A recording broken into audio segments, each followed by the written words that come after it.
Mandawi City Health Office mututo karon sa mga interventions nga himuon sa kabataang adunay kakulian sa nutrisyon sama sa mga undernourished.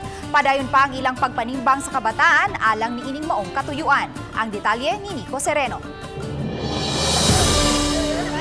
Pipila kini sa mga bata nga gitutukan aron matabangan ug mahatagan sa hustong nutrisyon. Sa barangay Subang Dako, Pananglit, dunay moabot sa 20 ka mga kabataan nga adlaw-adlaw giabagan sa feeding program. Sa tibuok syudad, nagpadayon pa hinuon ang Operation Timbang. Sa gibanabana nga 40,000 ka mga bata sa Mandawi nga nag-edad 0 ngadto sa 5 years old, mga 86% pa ang natimbang. Sa inisyal nga datos, mga 8% niini underweight, severely wasted o baka may stunted growth. Gipasalig hinuon sa labaw sa City Health, may mga interventions na nga gihimo alang kanila. Manage siya gid na sa city to rehabilitate those children. Interventions? Yes.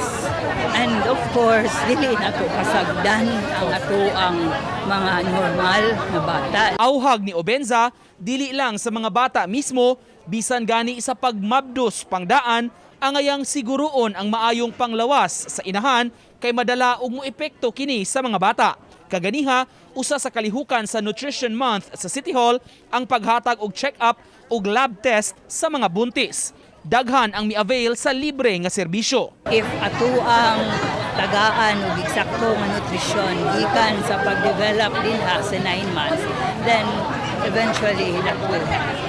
Usa ang Nutrition Month campaign ning buwan sa Hulyo ang gi-highlight sa Dakbayan sa Mandawi. Gihimo kaganiha ang pagpapanumpa sa mga government officials ug mga employees sa pagbaton sa hustong nutrisyon, kaon ug pag-apil sa pag-ehersisyo. Lakip sab sa gihimo ang usa ka agri-fair, gibaligya ang mga prutas ug mga utanon gikan sa mga local farmers. Pamaagi kini pag-agni sa pagkaon sa sustansyado nga diet alang sa maayong panglawas ug makatabang sab sa mga nagnegosyo niini. Basta ang dagko magmatmon gyud sa ilahang atong panglawas kay kausarab ya gyud ta mapildi, di ba?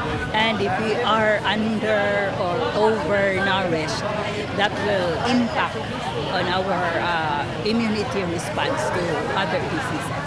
Uban ni Godfrey Relien, Nico Sereno, Balitang Bisdak.